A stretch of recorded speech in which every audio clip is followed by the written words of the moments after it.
ओम शांति। आज मीठे मीठे परमात्मा बाबा ने हम बच्चों को मीठी मीठी शिक्षाएं देकर याद की यात्रा से फिर से हमें जोड़ रहे हैं। बाबा कहते हैं आज की मुरली में, मीठे बच्चे, हर एक के पाप चूसने वाला फर्स्ट क्लास ब्लोटिंग पेपर एक शिव बाबा है। उसको याद करोगे तो पाप खत्म होंगे। प्रश्न, आत्मा पर सबसे गहरे दाग कौन से हैं और उसको मिटाने के लिए कौन सी मेहनत करें? उत्तर में बाबा कहते, आत्मा पर देह अभिमान के बहुत गहरे दाग पड़े हुए हैं। घड़ी घड़ी किसी देहधारी के नाम रूप में इसलिए फंसते रहते हैं। बाबा को याद ना कर देहधारी को याद करती रहती, एक दो के दिल को भी दुख देती रहती है। इस दाग को मिटाने के लिए देही अभिमानी बनने की मेहनत करनी पड़े। आज की मुरली में गीत आया, मुखरा देख ले प्राणी दर्पण में, कितने पाप हैं और कितने पुण्य कर्म हैं। ओम शांति। बाबा सभी सेंटर्स के बच्चों को देखते हैं कि हर सेंटर्स के बच्चों ने अपने दिल अंदर और अपनी आत्मा से कितने किए हुए पाप कर्मों का दाग मिटाए हैं और कितने अभी तक दाग बाकी रह चुके हैं।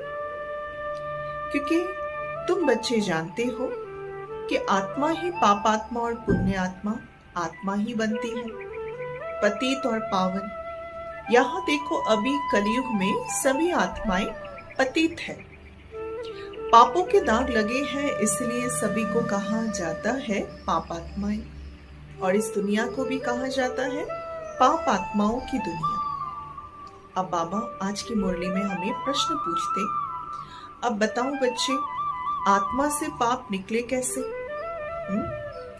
फिर उदाहरण भी देते हैं बाबा, जैसे कोई चीज पर स्याही यानी इंक या तेल गिर जाता है तो हम फौरन क्या करते हैं? कोई ब्लॉटिंग पेपर या कोई चूसने वाला साधन उस पर लगा देते हैं, जिससे वो सारे दाग हल्के हो जाए और धीरे धीरे मिट जाए। इसी रीति से परमपिता परमात्मा शिव भी पतित पावन ब्लॉटिंग पेपर है।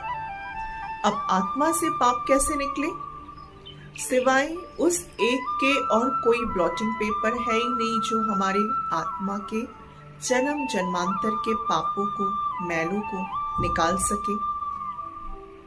अब दुनिया में तो देखते हैं ना कि जन्म जन्म हम गंगा स्नान करते आए हैं, लेकिन वो स्नान करने के बावजूद भी और ही हम नेगेटिविटी, नकारात्मकता में फंसते जा रहे हैं।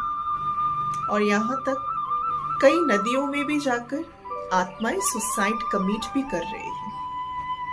तो पतितों को पावन बनाने वाला एक ही शिव बाबा है जो ब्लॉटिंग पेपर है, और है भी बाबा कैसा? एक छोटा सा बिंदु, सबके पाप नष्ट करने वाला। तो बाबा सबके पापों को किस युक्ति से नष्ट करते हैं? कहते हैं कि तुम आत्माएं भी एक बिंदु रूप हो और मैं तुम्हारा पिता बिंदु हूं। बिंदु बनकर बिंदु बाप को याद करो, तब तुम्हारी आत्मा के जन्म जन्मांतर के दाग यानी पाप सब नष्ट होते जाएंगे। सिर्फ मुझे याद करो। अब हर एक अपने दिल से पूछे कि याद से हमने अपने आत्मा के कितने पाप मिटाए हैं और कितने दाग अभी भी हमारी आत्मा में बाकी है। बाबा कहते, अब ये मालूम कैसे पड़ेगा कि हमारी आत्मा में कितने दाग हल्के हुए और बाकी है? उसके लिए दूसरों को भी हम रास्ता बताते हैं कि एक पतित पावन शिव बाबा को याद करो, बिंदु बन, बिंदु बाबा से योग लगाओ, क्योंकि वही ब्लॉटिंग पेपर है। तो दूसरों को भी हमें रास्ता बताना है। जब हम दूसरों को रास्ता बताते हैं तो जरूर खुद भी हम याद करने लगे रहेंगे ना। सबसे बड़ा पाप है काम विकार का पाप और भी पाप है, वो है देह अभिमान का पाप, देह अभिमान का दाग। ये सबसे खराब है।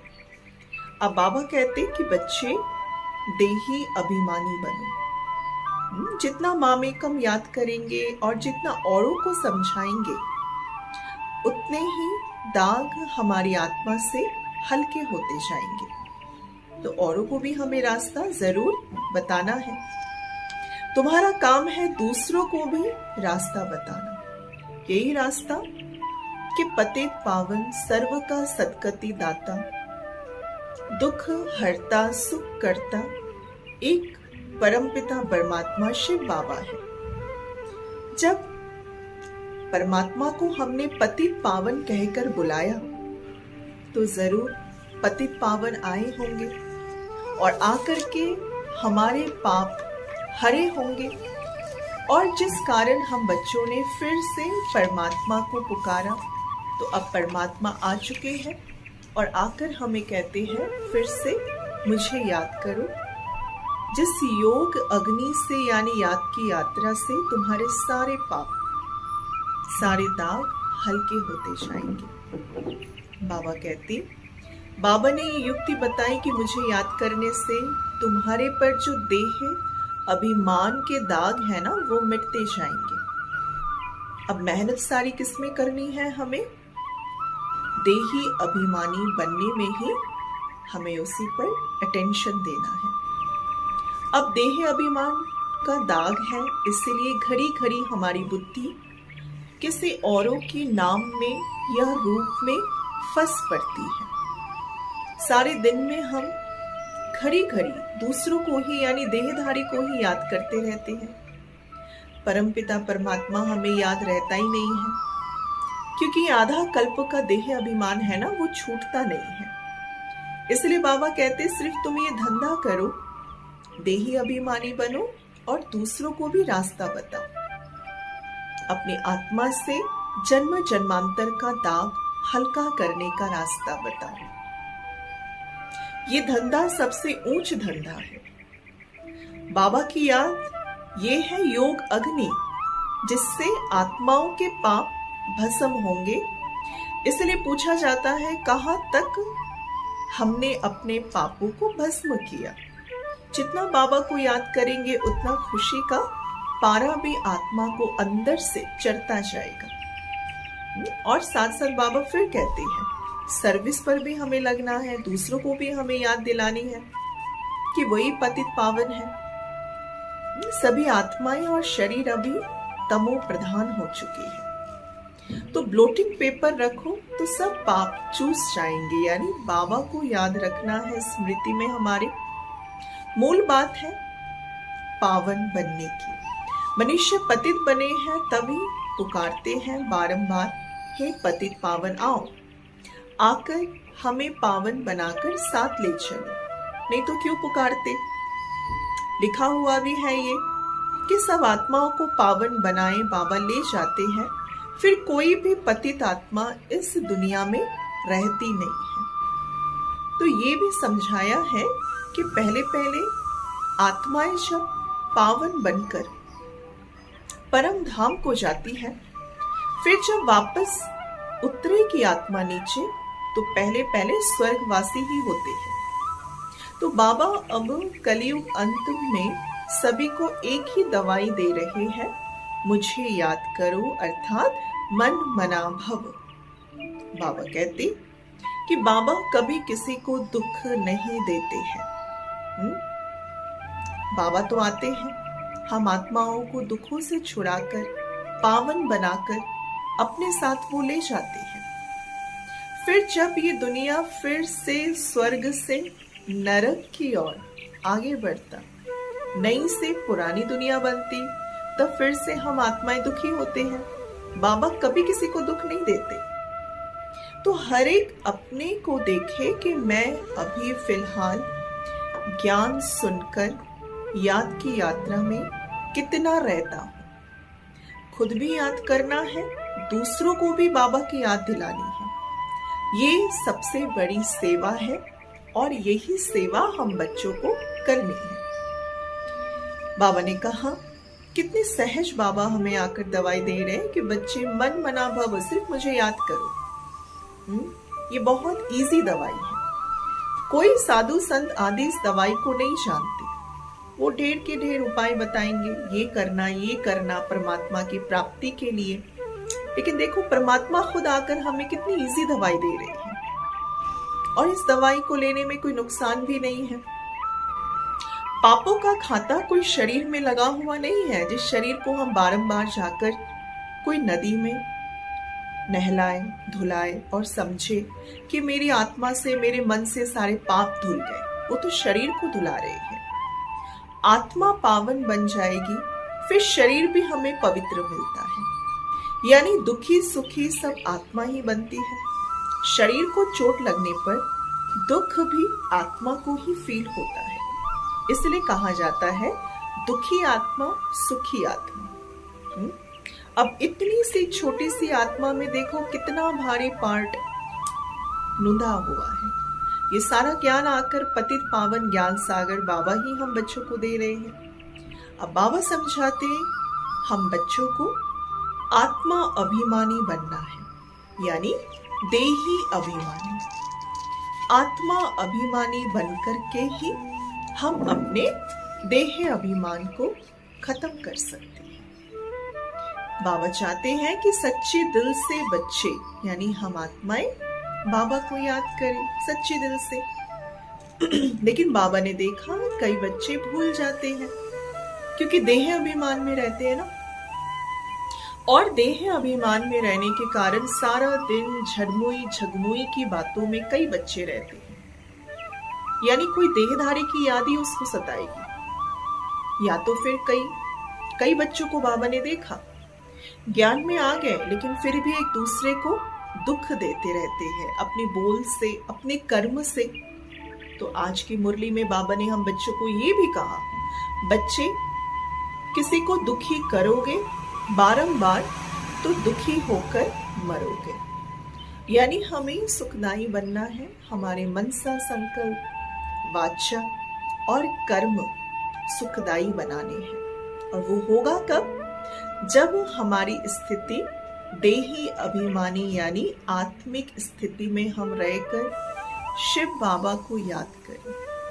क्योंकि शिव बाबा में वो शक्ति है जो हम आत्माओं के सारे पाप वो खींच लेते हैं। तो बाबा को हमें बहुत याद करना है। सारा दिन कोई देहधारी की याद में हम ना रहे, अपना कर्म करें, नित्य अपनी जो रेगुलर रूटीन है उस पर ध्यान देते हुए ये राजयोग का अभ्यास अवश्य करें। तुम बच्चों को अपनी अवस्था को बाबा कहते ऐसी मीठी बनानी है जो कोई भी देखे हम बच्चों को और कहे ये तो बिल्कुल परमात्मा के वारिस बच्चे हैं। बाबा से कोई पूछे तो ब्लॉटिंग पेपर तो क्या? बाबा ने देखा कई बच्चे, तो बाबा ने कहा आज की मुरली में ना कागज भी नहीं बने। कई बार ऐसा होता है कि स्याही गिरने पर या स्याही के दाग थोड़ा ज्यादा लग जाए ना, तो हम कागज से भी पोंछने की कोशिश करते हैं, और ब्लॉटिंग पेपर होती है तो एकदम वो खींच लेता है, दाग बिल्कुल रिमूव हो जाते हैं। बाबा ने देखा कई बच्चे ब्लॉटिंग पेपर तो छोड़ो कागज भी नहीं बने हैं। यानी सारा दिन कोई ना कोई देहधारी की याद में फंसा रहेगा उसकी बुद्धि, फिर उसका मनसा वाचा कर्मना भी इतना सुखदायी नहीं होता। तो पुण्य आत्मा बनने के बदले कई बच्चे बाबा के पास आके भी ज्ञान योग अच्छे से ना करने की वजह और ही पापात्मा बन जाते हैं। तो बाबा झट बता सकते हैं शक्ल देखकर, उनकी चलन देखकर, कि कहाँ तक ये पुण्य आत्मा बनी और कहाँ तक इसके अंदर अभी भी पाप यानी दाग समाया हुआ है। शरीर को दुख होने से फील तो आत्मा को होती है ना। इसलिए बाबा कहते कि एक बात सभी को सुनाते रहो कि शिव बाबा कहते कि मुझे याद करो तो तुम्हारे पाप विनाश होंगे। लेकिन शास्त्रों में शिव बाबा के बदले श्री कृष्ण का नाम लिख दिया है। अब श्री कृष्ण तो सतयुग के पहले प्रिंस, 16 कला संपूर्ण श्रेष्ठ देवता थे। लेकिन पाप हरने वाला है परमपिता परमात्मा शिव। अब परमात्मा का रूप क्या है? कई कहते हैं परमात्मा सर्वव्यापी है, लेकिन परमात्मा का रूप है, जैसे हम आत्माएं भी स्टार मिसल है तो परमात्मा भी स्टार मिसल है। तो उस स्टार को हमें याद करना है पिता, शिक्षक, गुरु समझकर। अब बाबा तो छोटी सी बिंदी है, लेकिन बिंदी को भी इस शरीर रूपी ऑर्गन्स में प्रवेश करनी पड़ती है, तभी इस शरीर रूपी ऑर्गन से हम बात कर सकते हैं। बाबा ने कहा कि मैं भी ऐसा बिंदु हूं, लेकिन मैं पतित पावन हूं, पर तुम आत्माएं पतित पावन नहीं हो। तुम आत्माएं कभी पतित बन जाती हो, फिर तुम जब मुझे याद करती हो तब तुम पावन बनते हो।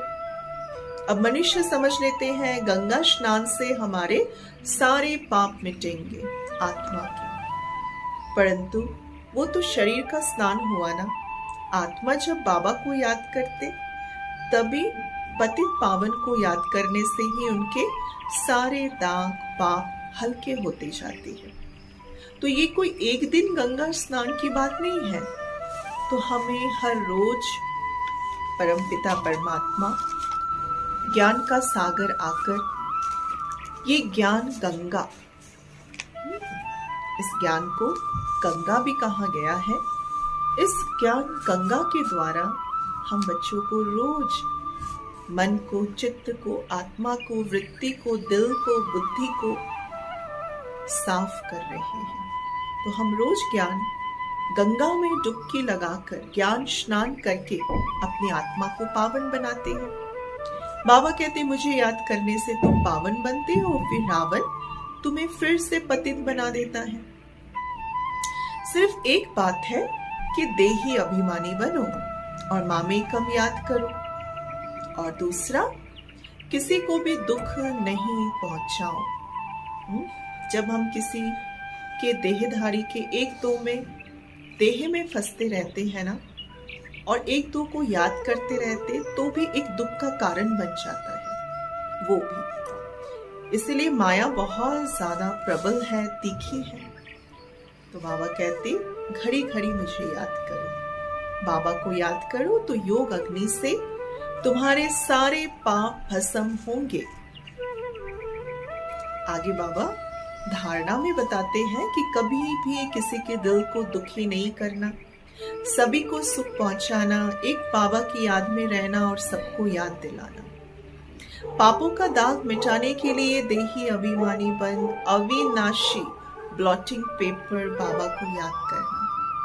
ऐसी मीठी अवस्था बनाओ जो सभी का कल्याण हमारे द्वारा होती रहे, क्योंकि जब हमारी अवस्था मीठी होती है तब हमारा मेंटल अच्छा होने की वजह से हमारी स्थिति अच्छी है, तो हम सुखदाई दूसरों के लिए कल्याण मूर्ति बनते जाते हैं। वरदान है अपनी श्रेष्ठता द्वारा नवीनता का झंडा लहराने वाले शक्ति स्वरूप भव।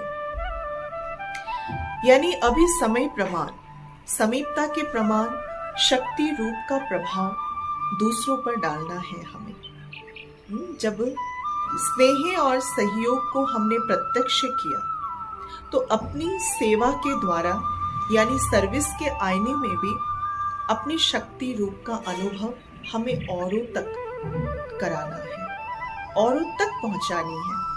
जब अपनी श्रेष्ठता के द्वारा हम सर्विस करते हैं तो वो शक्ति रूप हमारी औरों को पहचान में आती है, तभी प्रत्यक्षता का झंडा लहराया जाएगा और हम अपने शक्ति स्वरूप से सर्वशक्तिमान बाबा को प्रत्यक्ष कर लेते हैं। स्लोगन है आज के दिन का, मनसा द्वारा शक्तियों का और कर्मों के द्वारा गुणों का दान देना ये महादान है। तो आज सारा दिन हम अपने मनसा और अपने कर्मों से गुणों का, शक्तियों का दान अवश्य करेंगे।